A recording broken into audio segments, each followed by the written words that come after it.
अस्सलाम वालेकुम। सबसे पहले तो सब लोगों को जश्न आज़ादी मुबारक। जहाँ तक पिछले हफ़्ते के मार्केट की मूवमेंट का सवाल है, चाइनीज़ मार्केट थोड़ी सी मिक्स्ड सेंटिमेंट्स रहे चाइना के अंदर। फ्यूचर्स की अगर बात की जाए तो तकरीबन डी बार जो है वो -1.58% थे, एच आर क्वाल 1.98% था, कोकिंग कोल जो है वो 2.56% डाउन था, जबकि आयरन और कुछ 0.74% इंक्रीज़ हुआ है।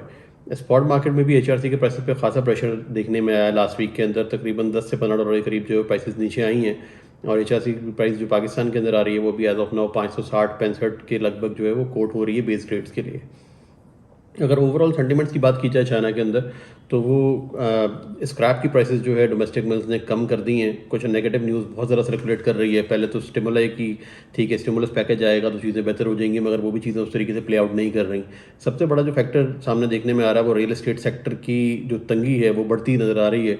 आप लोगों को याद होगा कि 2 साल पहले जो एवरग्रांडे वाला एक केस हुआ था, जिसके अंदर जो है वो गवर्नमेंट को आगे बढ़ के सपोर्ट करना पड़ा था रियल एस्टेट सेक्टर को डिफ़ॉल्ट से बचाने के लिए। उसी किस्म की सिचुएशन फिर दोबारा से बनती नज़र आ रही है अभी इस वक्त। एक जो उनका डेवलपर है कंट्री गार्डन, जो कि नॉन गवर्नमेंट ओन्ड एक कंपनी है, but by sales one of the biggest company है चाइना के अंदर।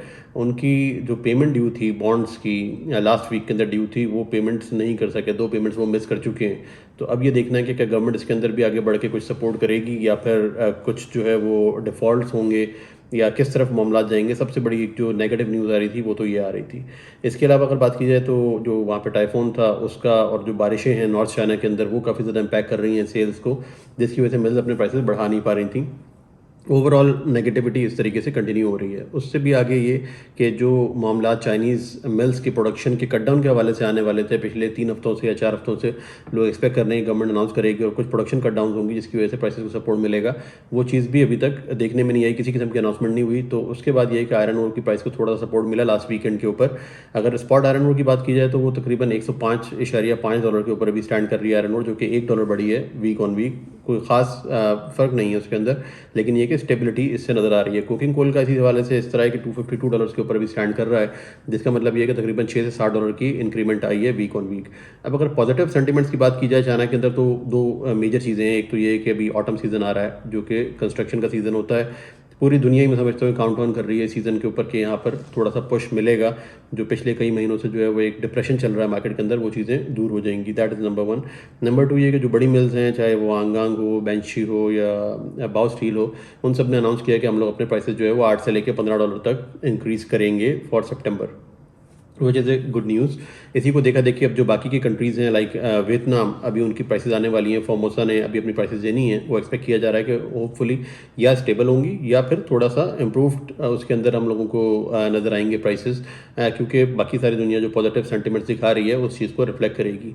वियतनाम के अंदर रीबार की सिचुएशन तो अभी तक बेहतर नहीं हुई, बट स्क्रैप की जो बिड्स पहले आ रही थी उससे अब $10 के करीब बढ़कर बिड्स आना शुरू हो गई हैं, जिसका मतलब ये है कि वियतनाम के अंदर और बाकी भी कंट्रीज़ के अंदर, चाहे वो ताइवान हो, चाहे साउथ कोरिया हो, हर जगह पर प्राइसेस हमें बढ़ के नज़र आ रहे हैं। ताइवान के अंदर भी इसी तरह $5 के करीब बढ़ा दिया है कस्टमर्स ने अपने जो बिड्स दे रहे हैं। साउथ कोरिया के अंदर भी $5 से $10 के करीब बिड्स अब ज़्यादा उसके ऊपर आना शुरू हो गई हैं। जो बिड्स पहले $380 आ रही थी HMS USA की, वो अब ऑफर्स 400 पे चली गई हैं, जबकि कस्टमर 390 पे आ गए हैं। तो होपफुली ये जो गैप है ये भी अभी ब्रिज अप हो जाएगा और वहाँ पर भी सौदे होना शुरू हो जाएंगे और एक मार्केट दोबारा से खुल के लोग दोबारा से काम करेंगे।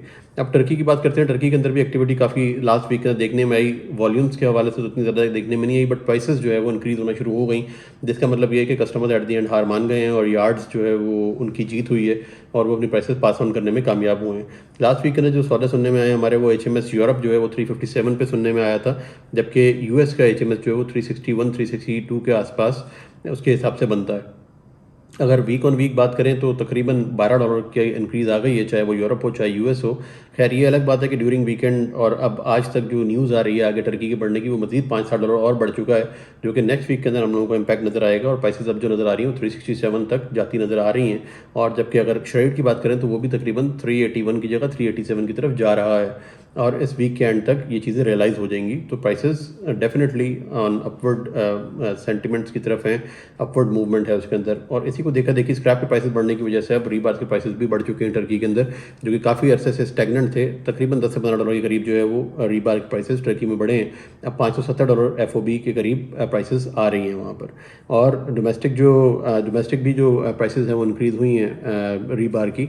HRC की अगर बात करें तो वो भी स्टेबल है, इंक्रीज़ तो नहीं हुआ ऐसा सच, बट काफ़ी ज़्यादा स्टेबिलिटी है, जिसका मतलब ये है कि बहुत जल्द यहाँ पर भी इंक्रीज़ आने के आसार हैं। अब एक और मार्केट है सऊदीया, जिसको हम लोग पिछले कुछ हफ्तों में इग्नोर कर रहे थे, बट सऊदीया मार्केट पूरी दुनिया के अंदर यही है कि सऊदीया के अंदर सबसे ज़्यादा काम हो रहा है। जो वहाँ पर प्रोजेक्ट्स आ रहे हैं और जो उनका विजन है 2030 का, उसकी वजह से इन्वेस्टमेंट बहुत सारी आ रही है वहाँ पर। लेकिन रियलिटी ये है वहाँ पर कि वहाँ पर से भी रीबार्स और बिलेट्स के एक्सपोर्ट्स के ऑफर्स जॉर्डन के अंदर और बाकी कंट्रीज़ के अंदर काफ़ी ज़्यादा आ रहे हैं, जिसका मतलब ये है कि लोकल कंजम्पशन और प्राइसिंग उस तरीके से नहीं है जिस तरीके से प्रोड्यूसर्स को कॉस्ट आ रही है। तो ये एक नेगेटिव चीज़ है। और इसके अगर स्टैटिस्टिक्स से वो बात करें तो मेटल एक्सपर्ट्स ने जो अपना एक स्टडी बताई है पिछले 6 महीनों की, वो तकरीबन आप समझें कि प्राइसेस ईयर ऑन ईयर देखा जाए तो हमारे फर्स्ट 6 मंथ्स के अंदर एज़ कम्पेयर टू 2022 के अंदर पहले 6 महीने के अंदर 21% की कमी आई उसके अंदर प्राइसेस के अंदर। और अगर पिछले महीने से कंपेयर किया जाए जून के प्राइसेस को, तो वो भी तकरीबन 8% के करीब नीचे आए हैं। और इसकी मेन रीज़न ये है कि वहाँ पर स्पेंडिंग उस तरीके से नहीं हो रही जिस तरीके से प्लान की गई थी। उस तरीके से प्राइस जो है वो गवर्नमेंट फीड नहीं कर रही, बेसिकली फंड्स जो है वो नहीं दे पा रही प्रोजेक्ट्स को, जिसकी वजह से एक स्लो डाउन का शिकार है सारी की सारी चीज़ें। और इसी वजह से रीबार्स और बिलेट्स के एक्सपोर्ट्स के ऑफर्स बाहर आ रहे हैं। उसकी एक रीज़न ये भी हो सकती है कि गवर्नमेंट ने अपने ऊपर बोझ बहुत ज़्यादा बढ़ा लिया है, ऑयल के प्राइसेस एक तो कम हो गए, और साथ के साथ जो इतने बड़े बड़े प्रोजेक्ट्स अनाउंस कर रहे थे उसकी मैनेजमेंट और उसकी डेवलपमेंट और प्लानिंग के ऊपर काफ़ी ज़्यादा खर्चा हुआ है, जिसकी वजह से ऑब्वियसली फंड्स के ऊपर एक दबाव आता ही है किसी भी कंट्री के ऊपर। अब बात करते हैं यूएसए की। यूएस के अंदर भी जो कंज्यूमर प्राइस इंडेक्स है उसके अंदर जो एक्सपेक्ट किया जा रहा था 3.3%, उसकी जगह 3.2% आया है, जिसकी वजह से ये इंडिकेशन मिल रहा है कि हो सकता है कि सितंबर के अंदर फेड किसी किस्म का इंटरेस्ट रेट इंक्रीज़ ना करे, जो कि एक बड़ी खुशाइन बात है इंडस्ट्री के लिए और बड़ी पॉजिटिव एक सेंटिमेंट है। बट एचआरसी की प्राइसेस यूएसए के अंदर अभी भी डाउन है, वहाँ पर सेल्स हो नहीं पा रही हैं, काफ़ी ज़्यादा प्रेशर है इन्वेंट्री रिड्यूस करने के ऊपर। उसकी मेन रीज़न ये नज़र आ रही है कि ऑटोमोटिव सेक्टर का सितंबर मिड के अंदर स्ट्राइक पे जाने का एक प्लान है, जिसकी वजह से सब मिल्स ये चाहती हैं कि हम अपनी इन्वेंट्रीज को लो कर लें। स्ट्राइक पता नहीं कब तक चलेगी, कब तक हमारी जो डिलीवरीज हैं वो डिस्टर्ब रहेंगी, तो सब ये चाहते हैं कि अपने स्टॉक्स को कम से कम किया जाए, जिसकी वजह से एक एक्स्ट्राऑर्डिनरी प्रेशर आ रहा है मार्केट पे। और ओवरऑल जो पूरी फ्लैट्स मार्केट है यूएस की, वो डिप्रेशन का शिकार है इस वक्त। अगर यूएस की डॉक्स की बात की जाए तो वहाँ पर भी प्राइस के ऊपर काफ़ी पॉजिटिव असरात आए हैं टर्की के मार्केट में एंटर हो जाने की वजह से।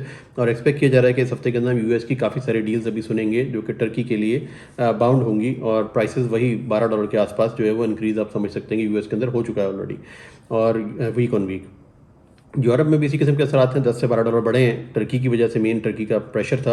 अब डोमेस्टिक मिल्स ने भी प्राइसेस अपने बढ़ाना शुरू कर दिए, एडजस्ट करना शुरू कर दिए। रीबार तो कोई सेल्स बेहतर नहीं हुई, बट ये एक कॉस्ट ड्रिवन पुश है। और ये सारे का सारा पुश कि टर्की ने क्यों प्राइस बढ़ाना पड़ा टर्की को, क्योंकि पाकिस्तान, इंडिया, बांग्लादेश ऐसी मार्केट्स हो गई कि काफ़ी हज़ारों टन माल जो है वो इंडिया पाकिस्तान ने प्राइसेस को पुश किया है और प्राइस को बढ़ाते चले जा रहे हैं। तो टर्की का अब एंटर होना इस मौके के ऊपर ज़रूरी था, ताकि जो भी उन्होंने रीस्टॉकिंग करनी है नेक्स्ट मंथ की, वो अभी से करनी पड़ेगी, अदरवाइज शायद प्राइसेस हाथ से निकल जाएंगी। तो मैं एक किस्म का ग्लोबल मार्केट के अंदर सब कस्टमर्स का पैनिक देख रहा हूँ कि रीस्टॉक करने का पैनिक है कि हम कहीं ये गाड़ी मिस ना कर दें, इस गाड़ी पे चढ़ जाएं और प्राइसेस जो है फिक्स कर लें अपनी और कल को, ताकि हमारे इन्वेंट्रीज के इश्यूज ना आए। अब यहीं से ये पुश चलेगा और होपफुली फिनिश प्रोडक्ट की प्राइसेस को भी स्टेबलाइज करने में काफ़ी रोल प्ले करेगा। अब बात करते हैं यूरोप के अंदर डोमेस्टिक जो बाइंग चल रही है मिल्स की, वो भी तकरीबन 10 से 15 यूरो बढ़ाने की बातें हो रही हैं, जो कि इस वीक के अंदर कंफर्म हो जाएगा। और एट दी एंड जो पोस्ट हॉलीडे कम बैक है यूरोपियंस का, अभी तक छुट्टियां थी वहाँ पर, वो होपफुली जो ये पॉजिटिव सेंटीमेंट देखेंगे दुनिया भर के, चाहे वो टर्की हो, चाहे ये साउथ एशिया हो या बाकी कंट्रीज़ हो, हर जगह पर जब एक्सेप्टेंस आ रही है तो वो भी होपफुली पॉजिटिव मूड में आएंगे और प्राइसेस को फर्दर बढ़ाएंगे। इसी चीज़ का असर हमने रशिया के ऊपर भी देखा। जो बिलेट्स के प्राइसेस हैं, रशिया से जो एक्सपोर्ट्स की ऑफर्स आ रही थी टर्की को, वो ज़रा बेहतर आना शुरू हो गई हैं। $5-7 की इंक्रीमेंट उसके अंदर भी आई है। अब जो प्राइसेस वहाँ पे सुनने में आ रहे हैं वो 450 से 455 FOB बेसिस के ऊपर अब सुनने में आ रहे हैं एज ऑफ नाउ। तो होपफुली रशिया भी इस पूरे जो सेंटिमेंट है मार्केट के, उससे फ़ायदा उठाएगा। बांग्लादेश ने भी वही चीज़ फॉलो की है, तकरीबन $10 के आसपास वहाँ पर इंक्रीमेंट हुआ है। ऑस्ट्रेलिया से जो HMS के ऑफर्स थे वो $10 बढ़ाकर एक्सेप्ट करना शुरू हो गए हैं बांग्लादेशी कस्टमर। यूके यूरोप से भी $10 बढ़ा दिए उन्होंने अपने स्क्रैप श्रेडेड के। 435 से लेके 440-45 तक की ऑफर्स जो है वो बांग्लादेश में जा रही हैं और एक्सेप्ट भी हो रही हैं। जापानीज़ कार को भी जो लास्ट कैंटू टेंडर हुआ था, वो भी आपको याद कराता चलूँ कि बांग्लादेश के लिए ही डेस्टिन्ड है और सितंबर के अंदर उसकी शिपमेंट एक्सपेक्टेड है, तो वो भी बेसिकली बांग्लादेश जाएगा। बांग्लादेशी कस्टमर्स होपफुली अब बल्क के लिए भी देखेंगे, बट बल्क की ऑफर तो आहिस्ता आहिस्ता नायाब होती जा रही हैं। जब से टर्की एंटर हुआ है मार्केट में बांग्लादेश और इंडिया के लिए, अब बल्क की ऑफर्स हमें नहीं मिल रही हैं या प्राइसेस अब बढ़ा दिए हैं, एक्सपेक्टेशंस हायर हैं, लोग होल्ड ऑन करना चाहते हैं सब यार्ड्स। इंडिया के अंदर भी $7 से $8 की इंक्रीमेंट आई, श्रेडेड के अंदर, एचएमएस के अंदर भी इसी तरह से $10 से $15 की इंक्रीमेंट आ चुकी है। और जो एचएमएस के प्राइसेस थे वो 390 से लेकर 400 तक मूव कर रहे थे डिपेंडिंग ऑन द रीजन। और तकरीबन 25 से 30 हज़ार टन के करीब बुकिंग सुनने में आई है लास्ट वीक के अंदर इंडिया के अंदर भी। और बल्क की ऑफर्स नायाब हैं। एचआरसी की जो बिड्स थी कस्टमर्स की इंपोर्ट के लिए वो तकरीबन $10 बढ़ा चुके हैं वो लोग, बट किसी किस्म की नई डील सुनने में नहीं आई। पाकिस्तान के अंदर भी सेंटिमेंट्स काफ़ी ज़्यादा पॉजिटिव रहे, रीस्टॉकिंग जोरों पे थी लास्ट वीक के अंदर। श्रेड के प्राइसेस जो आ रहे थे वो 422 से लेकर 430 तक आ रहे थे लास्ट वीक में, और जो एक्सेप्टेंसेस थी वो भी 422 पे, फिर 25 पे, फिर 28 पे, और एट दी एंड 28-29 चीज़ की भी एक्सेप्टेंसेस आना शुरू हो गई थी बाय लास्ट वीकेंड। और तकरीबन 30 से 35 हज़ार टन के करीब पाकिस्तान के अंदर भी बुकिंग सुनने में आई है ओवरऑल। और रीस्टॉकिंग अभी भी कंटिन्यूड है क्योंकि लोकल प्राइसेस जो हैं वो ज़्यादा हैं और इम्पोर्ट जो है वो सस्ती पड़ती है। इसकी वजह से सबका यही रुझान है कि इम्पोर्ट की तरफ जाया जाए। और सबसे ज़्यादा खुशाइन बात यह है कि जो रीबार्स जो प्रोड्यूसर्स थे उनकी आपस के अंदर जो टसल चल रही थी और अंडर कट करके प्राइसेस पे बेच रहे थे कंपटीशन के अंदर, वो चीज़ें एक थोड़ी सी स्ट्रीमलाइन हुई हैं, जिसकी वजह से थोड़ा ब्रीदिंग स्पेस मिला है। और उसी वजह से 5 से 7 हज़ार रुपये पर टन लास्ट वीक में रीपार के प्राइसेस बढ़े भी हैं पाकिस्तान के अंदर। और अब सब लोगों को, सब मिल्स को जो है वो थोड़ा थोड़ा मार्जिन मिल रहा है और ये इतना ब्रीदिंग स्पेस मिल रही है कि वो अपने प्राइसेस को रीज़नेबल लेवल के ऊपर रख के अपने रीबार्स को बेच सकें और अपने मार्जिन जो हैं एटलीस्ट इतनी ज़्यादा कॉस्ट बढ़ने के बाद उसको मेंटेन कर सकें। इसके अलावा जो प्रोडक्शन कट डाउन से सभी जगहों पर, क्योंकि एलसीज नहीं थी, स्क्रैप नहीं था और बाकी वजूहत थी जिसकी वजह से प्रोडक्शन कट डाउन हैं, वो भी अभी इस वक्त प्राइसेस को बड़े भरपूर तरीके से सपोर्ट कर रही हैं। और होपफुली अब ऐसा लगता है कि ये 1-2 महीने अगले जो आने वाले हैं उसके अंदर प्राइसेस स्टेबल रहेंगी और थोड़ा सा अपवर्ड मूवमेंट देखते रहेंगे हम लोग। तो अभी तक के लिए यही सारी अपडेट्स थी और इंशाल्लाह मैं फिर से आपके पास अपडेट्स के साथ हाजिर हूँगा। Thank you very much.